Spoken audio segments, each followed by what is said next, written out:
매일 아침 책 읽기로 하루를 시작하는 행복 습관, 미라클 독서입니다. 오늘 함께 읽어볼 책은 달까지 가자, 장유진 장편 소설입니다. 창비에서 펴낸 책이고요. 책 뒷면에 나와 있는 글부터 읽어보겠습니다. 출근길을 응원해주는 장유진의 경쾌한 목소리. 첫 장면을 그토록 기다리다가 멈추지 못하고 하루 만에 읽어버렸지만 읽고 나서부터가 진정한 시작인 작품이라 후회가 없다. 장유진이 선사하는 입체적인 유쾌함만큼이나 있을 법한 불쾌함을 사랑한다. 유쾌와 불쾌를 몰입하여 오갈 때에 선들이 어느새 시대의 초상을 그리고 그 서늘한 얼굴은 소설을 덮은 다음에도 몇 년을 따라붙을 것이다. 페이지 터너에 끈덕지게 사그라지지 않는 질문을 담아 던지는 작가라니 독보적이기 그지없으며 장유진을 따라하고 싶은 사람은 많겠지만 아무도 따라하지 못할 것이다. 장유진이 쓰는 소설은 장유진만 쓸 수 있다. 매끈한 이음새 안쪽, 장유진의 저돌성과 타협 없음과 모남과 파격의 찬사를 보낸다. 정세량 소설가.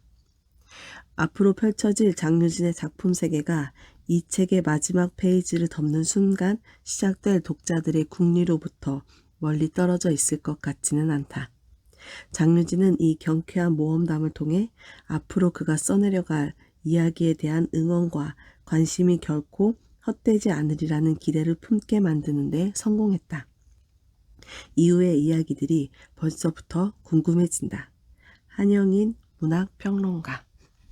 이렇게 책 뒷면에 나와 있고요.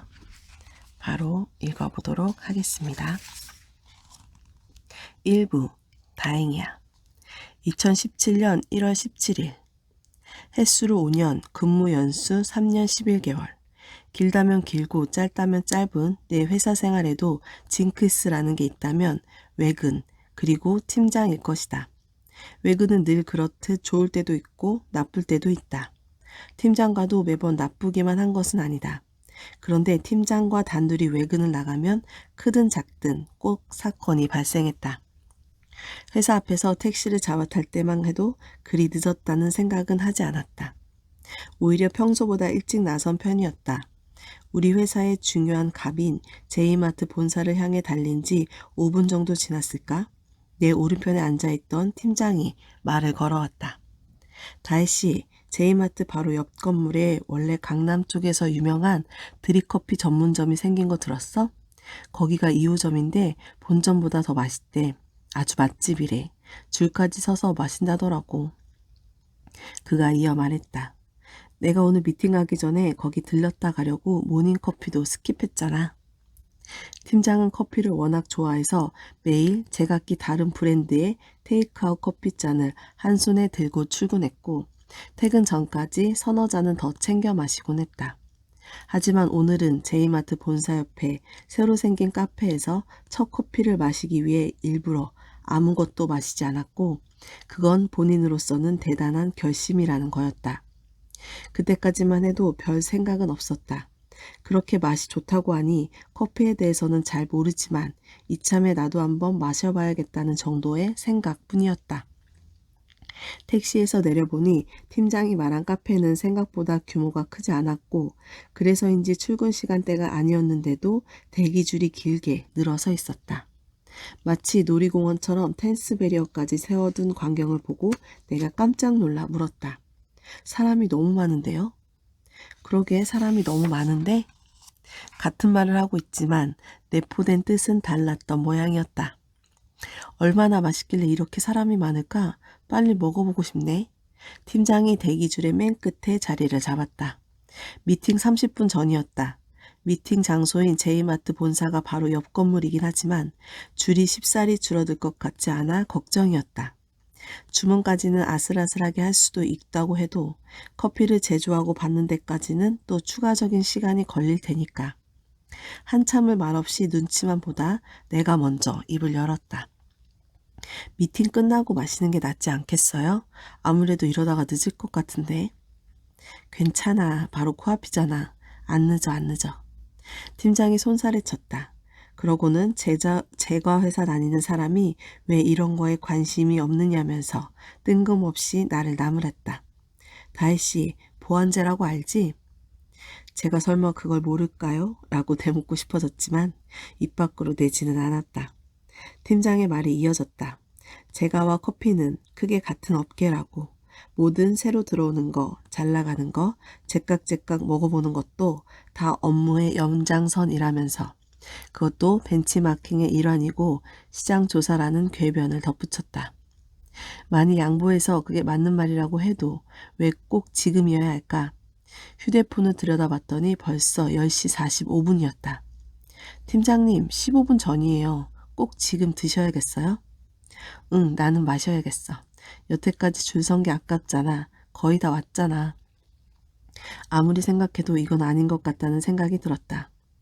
끝나고 와도 되잖아요.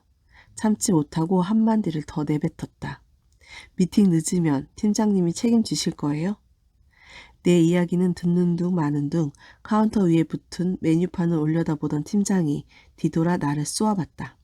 그러고는 코트의 왼쪽 소매를 바짝 걷어올리더니 손목시계를 오른손 검지로 두드리며 말했다. 다혜씨, 나한테는 커피가 되게 중요해. 알잖아. 난 이거 마셔야 돼. 지금 11시가 다 되어가는데 아직도 카페인 섭취를 못했잖아. 커피 못 마시고 PT 들어가서 내가 말 제대로 못하면 그러면 그건 다혜씨가 책임질 거야? 팀장은 직책자라. 직무상의 책임이 있는 자. 말 그대로 책임지는 역할을 하는 게 그 존재의 이유인데 우리 팀장은 어떤 상황에서도 책임진다는 말은 절대 하지 않았다. 심지어 이런 상황에서조차 무슨 커피 안 마셨다고 말을 제대로 못해? 미팅과 커피, 커피와 미팅, 대체 뭐가 더 중요해? 10시 47분, 커피를 주문했다. 10시 51분, 커피 2잔이 나왔다. 10시 52분, 카페 밖으로 나왔다. 10시 53분, 팀장이 뛰어! 라고 외쳤다. 10시 54분, 느닷없이 내가 들고 있던 테이크아웃 용기의 뚜껑이 열리면서 뜨거운 카페라떼가 왈칵 넘쳐 흘렀고 베이지색 모직 코트의 소매와 아이보리색 울 니트 한가운데와 스웨이드 재질의 부츠 앞코와 노트북 가방 전체를 적셨다. 아 뜨거라는 말도 못할 정도로 순식간의 일이었다. 10시 55분 팀장이 재킷 안주머니에서 칙칙한 손수건을 꺼내 내 노트북 가방을 허겁지겁 닦았다. 그때 팀장의 입에서 나온 노트북 괜찮겠지? 라는 걱정과 다혜씨는 급한데 이렇게 사고를 치냐? 라는 질타를 듣고 어리둥절해졌다. 10시 56분 제이마트 본사 인포데스크에서 각자의 신분증을 내고 방문객 출입증을 받았다. 10시 59분 엘리베이터가 14층에 도착했다. 목이 타서 뭐라도 마시고 싶었지만 죄다 쏟아버려서 종이컵 안에는 커피가 단 한 모금도 남아있지 않았다. 11시 회의실 문을 벌컥 열었다. 팀장은 안녕하세요. 마론제가 스낵팀장 고대영입니다. 를 외치면서 들어갔다. 마치 무대로 오르는 계단에서부터 인사하는 행사장의 가수처럼 배 한가운데 커다란 연갈색 얼룩을 붙이고 우유 비린내를 풍기는 사원과 자기소개를 하며 입장하는 트로트 가수풍의 팀장. 우리 회사 영업팀 직원들이 미리 도착해 있어서 그나마 다행이었지. 그렇지 않았다면 분위기가 정말로 이상할 뻔했다. 다가오는 발렌타인데이를 겨냥한 이벤트 기획안과 매장 디스플레이 제안에 관한 프레젠테이션은 무탈이 끝났다. 유명한 커피를 마시면 발표를 잘 해낼 수 있을 것 같다던 팀장의 말이 아주 틀리지는 않았던 모양이라고 애써 생각했다. 돌아오는 택시에서 팀장이 먼저 한마디 꺼냈다. 아까 그 커피 말이야. 한 번 쩝 하고 입맛을 다시더니 말을 이었다. 정말 맛있지 않았어? 너무 맛있어서 기분이 다 좋아지더라고. 기가 막혔다. 3년 11개월 전이었으면 어땠을까? 그냥 네네 대답하고 넘겼을 것이다. 하지만 사람이 그렇게 네네만 반복하며 살다가는 뜨거운 증기를 가득 머금은 밀폐 용기처럼 위험해진다는 것을, 그래서 열기가 비집고 나갈 숨구멍 같은 게 필요하다는 것을 지난 3년 12월간 내내 끝에 스스로 깨우쳤다. 그런 구멍은 클 필요도 없다. 아주 살짝 가느다란 틈새만 만들어주면 된다. 그러면 감히 손대기가 두려울 정도로 위태롭거나 들끓던 무언가가 그 실금 같은 틈으로 푸슈슈슈 하는 시시한 소리를 내면서 빠져나간다. 폭발하면 안 된다. 그릇이 깨져서는 안 된다. 나는 네네 뒤에 한마디를 힘주어 덧붙였다. 팀장님 기분이라도 좋으셔서 다행이죠 뭐. 그러자 그가 눈 하나 깜짝하지 않고 답했다. 그럼 다행이지. 다혜씨가 아침부터 뚱한 표정하고 있어서 기분 안 좋을 뻔했는데 그 커피 마시고 기분 좋아졌잖아. 역시 보통 놈이 아니다. 확실히 노멀은 아니야. 나는 눈을 흐리게 뜬 채 방긋이 웃어 보였다. 다행이네요, 다행. 그렇지, 아주 다행이야. 나는 말없이 팀장에게서 시선을 거두고 고개를 창가 쪽으로 돌렸다. 동시에 광대에 힘을 뺐다. 억지로 올려뒀던 입꼬리가 중력에 의해 원래 있어야 할 위치로 되돌아가는 게 그대로 느껴졌다. 한겨울이지만 기온이 제법 올라간 날이었다. 차창 너머의 풍경도 어쩐지 봄처럼 따스해 보였다. 마침 하늘에 구름 한 점 없어서 정오의 볕이 도시의 풍경 위에 고스란히 내려앉아 있었다. 눈앞에 스쳐 지나가는 모든 것들이 반짝반짝 빛을 뿜어내는 것만 같았다. 높낮이가 제각기인 빌딩의 윤곽선도, 그 사이로 언뜻언뜻 보이는 새파란 대낮의 하늘도, 가만히 멈춰있는 듯하지만 공기의 흐름에 따라 이따금 흔들거리는 가로수의 얇은 나뭇가지들도, 편한 옷을 입고 밝은 거리를 돌아다니는 사람들의 얼굴도. 나는 행인들을 눈으로 쫓으며 생각했다. 저 사람들은 다 어디로 가는 걸까? 왠지 다들 집으로 향하고 있는 것 같아서 밑도 끝도 없이 부러워졌다. 나도 지금 퇴근하면 딱 좋을 텐데 이 택시가 곧장 집으로 향한다면 얼마나 좋을까? 다 왔습니다, 손님. 그 말과 함께 눈을 뜨니 택시가 집 앞에 서 있다. 나는 붉은 벽돌 건물 바깥으로 난 철제 계단 난간을 잡고 두 칸씩 밟아 2층의 내 방으로 빠르게 올라간다. 현관문을 열고 커피 얼룩이 묻은 코트와 축축한 니트를 벗어 방바닥에 아무렇게나 던져놓은 다음 뜨거운 물로 샤워를 한다. 벌꿀 향이 나는 샤워젤을 샤워볼에 아끼지 않고 듬뿍 짠 다음 물을 살살 묻혀서 거품이 잔뜩 나게 한다. 그리고 천천히 비누칠을 시작한다. 온몸을 다 감쌀 수 있을 정도의 쫀득한 거품이 필요하다. 샤워젤을 2번 더 짜서 거품을 풍성하게 낸다. 비누칠을 마친 다음에는 눈을 감고 샤워기에서 쏟아지는 뜨거운 물줄기를 오랫동안 맞는다. 어깨에 뭉쳐있는 피로가 다 풀릴 때까지, 손끝, 발끝까지 나른하고 노곤해질 때까지, 아주 오래오래. 잠깐만, 이러면 안 되는데. 정신을 차려보니 화장실 바닥이 물거품 천지다. 비눗물이 흐르고 흘러 화장실 면적의 반 이상을 차지하고 있는 통돌이 세탁기 아래를 지나 화장실 문 바깥까지 이어져 있다. 큰일이다. 이 집은 화장실에 환기장치가 따로 없기 때문에 수증기가 밖으로 빠져나갈 수 있도록 출입문의 위아래가 공중 화장실의 문짝처럼 뚫려 있는 형태다. 게다가 욕실과 방 사이의 경계에 턱도 없다. 타일이 끝나면 바로 같은 높이의 장판이 시작되었다. 그 사이에 물이 들어갈까봐 투명한 박스 테이프로 여러 번 덧붙여 놓긴 했지만 어쨌든 조금만 방심해도 그 위로 물과 거품이 자연스럽게 흘러서 넘어간다. 절대 넋을 놓고 있어서는 안 된다. 나는 황급히 샤워기를 끄고 커다란 수건으로 몸을 감싼 뒤 문을 연다. 젠장, 얼마나 이러고 있었던 거지? 좁은 방 전체가 물바다 상태다. 화장실에서부터 출발한 물거품이 화장실 맞은편에 붙은 싱크대를 지나 방 끄트머리에 놓인 싱글 사이즈 침대까지 쭉 이어져 있다. 침대 아래 넣어둔 종이 재질의 공간 박스가 젖어 짙은 갈색이 됐고 바닥에 벗어둔 옷가지들은 이미 비눗물로 흠뻑 젖었다. 말도 안 돼. 나는 눈을 질끈 감았다가 다시 떴다. 택시가 회사 앞에 도착해 있었다. 지나치게 현실적인 꿈이었다. 기분을 나아지게 하려고 집에 도착하는 상상을 하기 시작한 건데 왜 꿈에서마저 이런 일이 일어나는 걸까? 언젠가부터 평소에 겪는 일이나 생각들이 그대로 꿈에 나타나곤 했다. 어떤 비유나 암시도 없이 부끄러울 정도로 투명하게. 지금 살고 있는 원룸은 2년씩 2번 계약했고 올 여름 계약 기간 만료를 앞두고 있었다. 더는 여기서 못 살겠다는 마음과 이번에는 꼭 이사하리라는 계획에 사로잡혀 있던 참이었는데 그래서 이런 꿈을 꾼 모양이었다.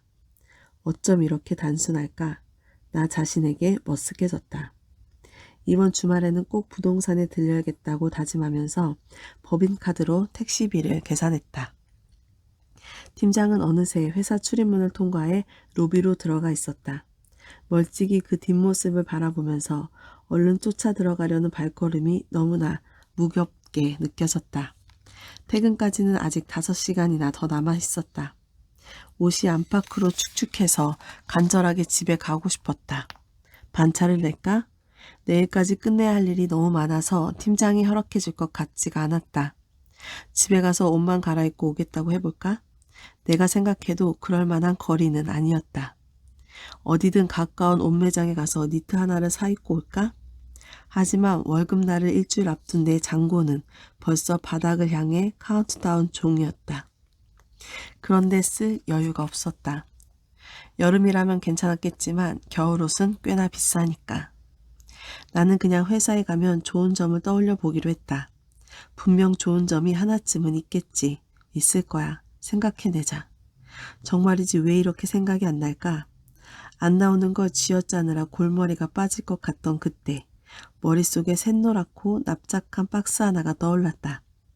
오늘 아침 바로 옆팀인 파이팀 팀장이 해외 출장을 다녀왔다면서 나눠준 바나나 빵이었다. 작년에도 해외여행을 다녀온 누군가가 사다 줘서 먹어본 적이 있었다. 샛노란 박스를 열면 손바닥만한 빵이 한 개씩 개별 포장되어 있고 각각의 포장지에는 꼭지에 파란색 리본을 매단 노란 바나나가 그려져 있다. 포장을 뜯으면 포장지에 그려진 것과 꼭 같은 크기의 바나나 모양 빵이 들어있고 한 입 베어 물면 진짜 바나나를 으깨서 채워 넣은 것만 같은 맛과 식감의 필링이 입안으로 달콤하고 끈적하게 쏟아진다. 한 사람당 한 개씩 가져가서 먹으라고 했으니 우리 팀 원형 테이블 위에 내 몫이 아직 남아있을 거야. 내 거 안 남겨놨기만 해봐. 그땐 진짜 반찬할 거야. 그럴 용기도 없으면서 괜히 혼잣말을 해봤다. 나는 바나나 필링으로 가득 찬 바나나 빵처럼 바나나 빵 생각으로만 머릿속을 가득 채우고 사무실로 발걸음을 옮겼다. 문안이들 2017년 3월 13일 1년 중에 하루 그런 날이 있다. 겉보기엔 평소와 딱히 다를 바가 없는데도 사무실의 공기는 미묘하게 뒤틀려 있는 날. 각자의 모니터를 들여다보고 있는 사람들의 눈빛이 어쩐지 붕 떠 있는 날. 자판을 두드리는 소리, 마우스를 클릭하는 소리에 날선 긴장이 느껴지는 날. 별다른 소란이 있는 게 아닌데도 오히려 평소보다 조용한데도 모두에게서 내적인 웅성거림이 느껴지는 날. 속이 시끄러운 날. 출근하자마자 오늘이 바로 그날이라는 것을 직감할 수 있었다. 컴퓨터를 부팅시키면서 숨을 깊게 들어 마셨다가 내뱉기를 천천히 반복했다. 곧장 이메일에 접속해 인사팀 메일을 확인했고 본문의 링크를 클릭해 들어갔다. 아, 또야? 한숨부터 나왔다. 팔꿈치를 책상 위에 올린 채 양손날을 이마에 대고 기댔다. 나도 모르게 힘이 빠져 눈꺼풀이 스르르 내려왔다. 잠시 눈을 감고 있다가 다시 떴다. 한참 그렇게 책상이 먼지만 응시하고 있다가 맥없이 마른 세수를 한 뒤 B03그룹 채팅방에 메시지를 보냈다. 전 문안이요. 그러자 은상 언니와 지송이의 메시지가 연달아 도착했다. 문안, 나도 문안. 바야흐로 평가 시즌이었다. 작년 한 해 동안 한 일에 대한 성적표를 받는 시간. 평가 등급은 총 5등급이었는데 최상위 등급이 O, 그 다음은 I, M, B, 그리고 마지막 N. 이렇게 나뉘었다. 최상위와 최하위를 제외하고 상대평가여서 누군가는 반드시 M이나 B를 받아야 하는 구조였다. 각 등급의 알파벳은 이런 뜻이었다. O. 특출함, I. 뛰어남, M. 요구 충족, B. 요구 이하, N. 보충 필요. 하지만 우리는 이렇게 바꿔 불렀다. 아무래도 이쪽이 훨씬 직관적이었다. O. 오짐, I. 인정, M. 무난, B. 별로, N. 나가. 올해로써 은상 언니, 나, 지송이 모두 입사일에 4번 연속 무난 등급을 받게 된 것이다. 첫 해에는 그러려니 하고 지나갔는데 그 다음 해에도 무난이 나오자 점점 마음이 상하기 시작했고 우리 셋 다 이번엔 꽤나 기여를 했다라고 생각해서 은근한 기대를 품고 있었던 이번 해조차 같은 평가를 받고 나니 어차피 무난하다는 말 들을 거 왜 그렇게까지 고생하며 일했는가 하는 생각이 들면서 기운이 쭉 빠져버리고 말았다. 심지어 나는 얼마 전 팀 송년회 때 올해 야근한 부분에서 MVP에 선정되어 싸구려 와인 한 병을 선물로 받기까지 했다. 말로는 잘했다, 고생했다, 너 없으면 어쩔 뻔했니? 해놓고선 정작 평가는 무난이라니. 이쯤 되자 인정은 대체 누구한테 받는 것인지 인정받는 사람이 있기는 한 것인지 궁금해졌다. 사실인지는 모르겠지만 올해부터는 대리 진급 시기까지 인정이 한 개도 없으면 진급 대상에서 누락된다는 흉흉한 소문도 있었다. 하지만 진급보다 더 신경 쓰이는 건 그러니까 내게 무엇보다 중요한 건 바로 이 등급에 따라 연봉 인상률이 결정된다는 사실이었다. 4년 전 길고 긴 채용 과정 끝에 합격 소식을 들었던 나를 기억한다. 이 업계가 임금이 높은 편이 아니라는 걸 알고 왔음에도 분명 각오했음에도 불구하고 회의실 테이블 위에 놓여있던 첫 연봉 계약서의 숫자는 날 깜짝 놀라게 만들었다. 기대를 하지 않았는데도 예상했던 금액을 한참이나 밑도는 박봉이었다. 어쩐지 단출한 느낌마저 드는 그 숫자들을 내려다보면서 나는 속으로 되뇌었다. 그래도 명색이 마론인데 정말 이렇게까지 적다고? 우리나라 사람 중에 마론제과의 이름을 모르는 사람이 있을까? 어깨 톱으로 꼽히는 회사는 아니지만 편의점이나 슈퍼에 가면 누구나 살 수 있는 제품들을 만드는 회사였다.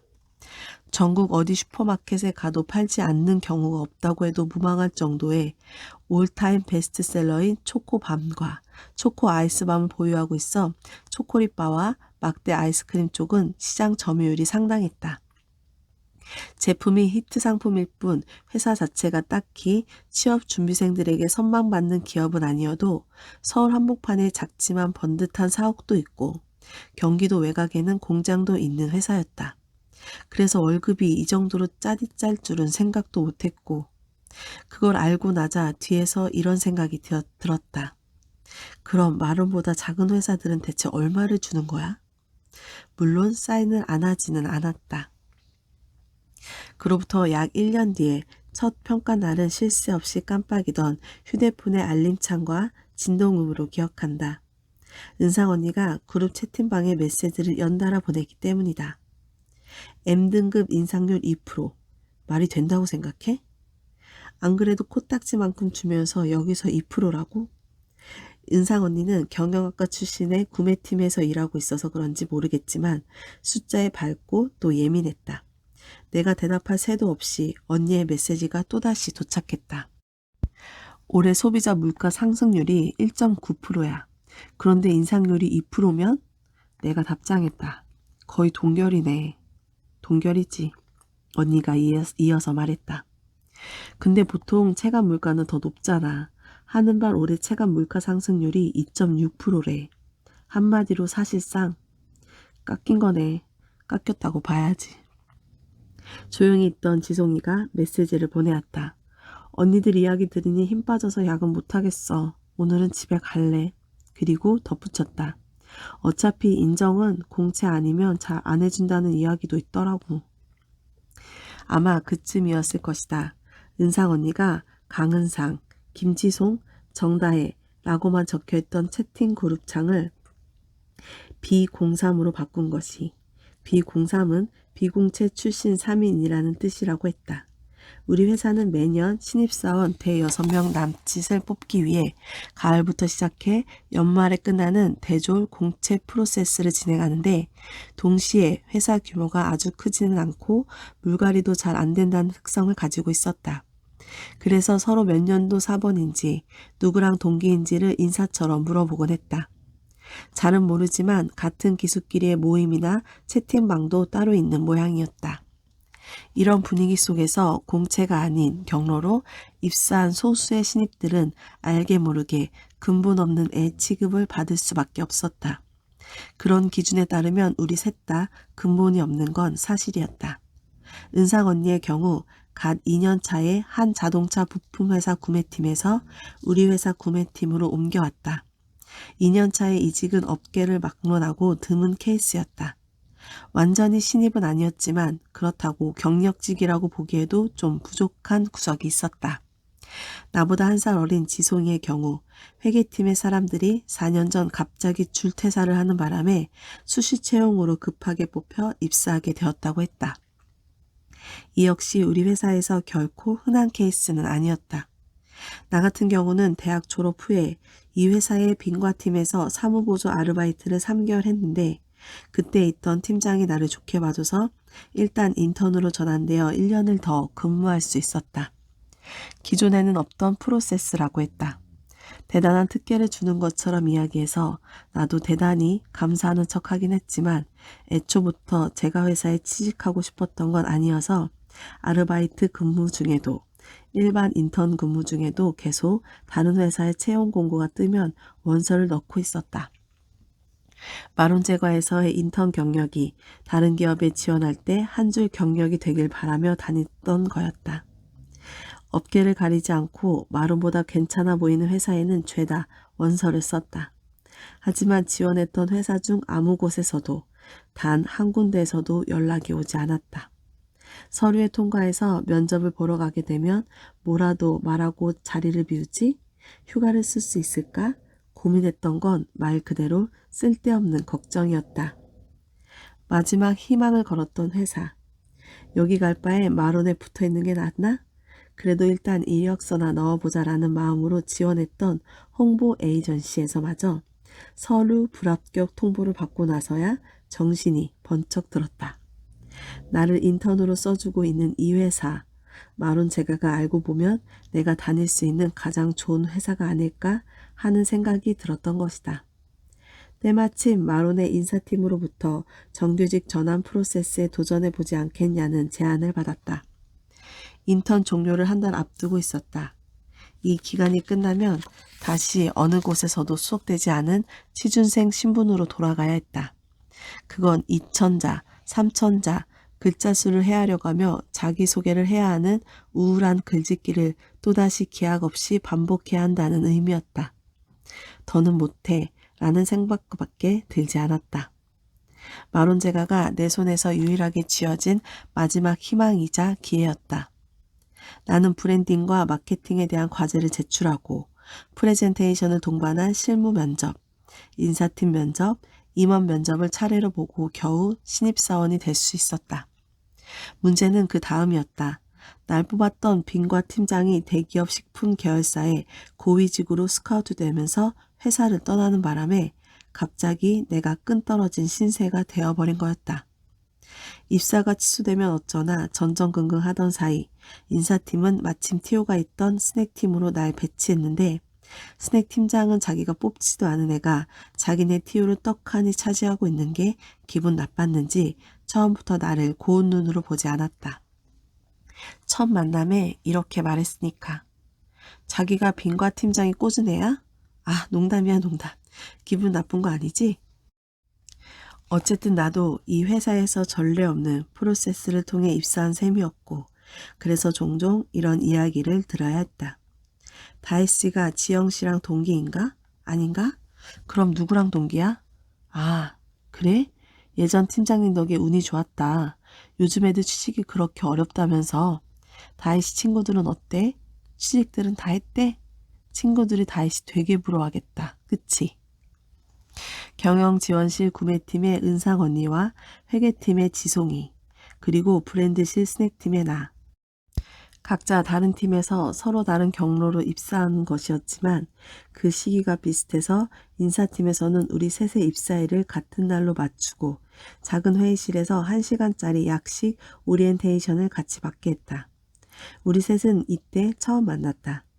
나이도 연차도 약간씩 달랐지만 많이 다르지는 않았던 우리는 서로를 한날 한시에 입사한 동기라고 생각하게 되었다. 우리는 잘 맞았고 금세 친해졌다. 인턴으로 근무하던 1년 동안은 회사에서 만난 사람이라면 그게 누구든 불편한 사람으로만 여겼다. 무릇 회사 사람이란 내게 일을 시키거나 나를 평가하는 사람이라고만 생각했고 그게 사실이기도 했다. 하지만 은상 언니와 지송이를 알고 나서부터는 회사에서 만난 사람과 친구가 되는 경험을 할 수 있었다. 각기 다른 부서였지만 직접적인 이해관계도 없었고 서로를 평가할 필요도 없었다. 심지어 나는 은상 언니와 지송이를 어렸을 때부터 오래 알고 지냈던 친구들보다 더 가깝게 느껴졌다.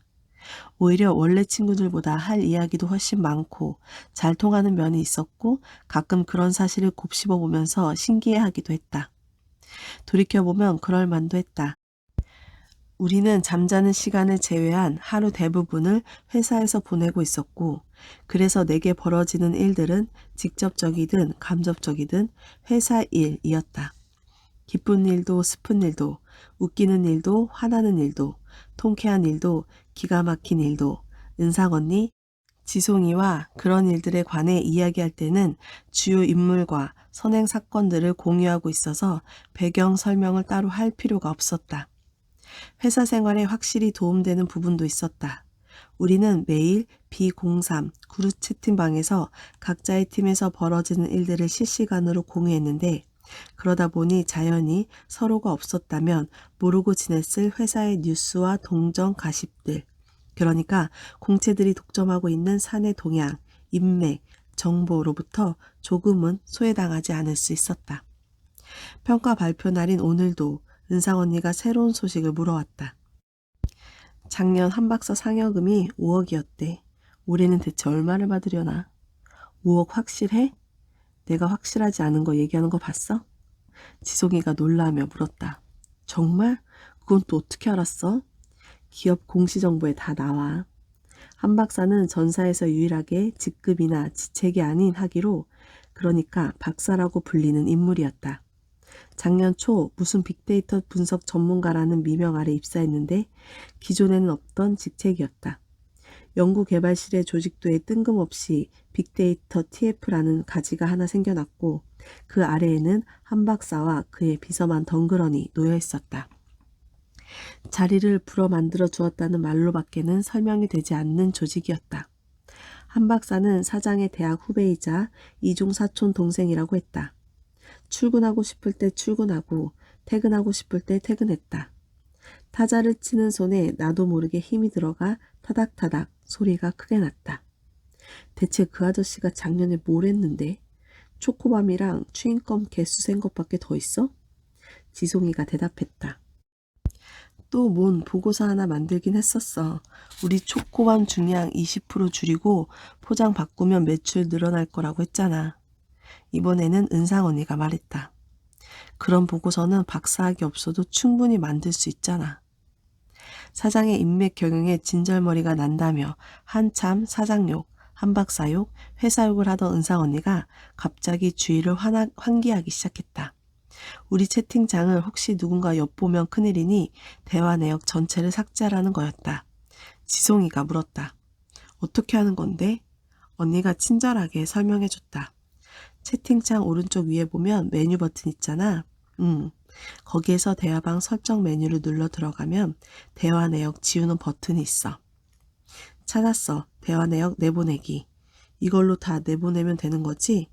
내가 놀라서 입을 딱 벌리고 있던 사이 은상 언니가 다급하게 메시지를 보냈다.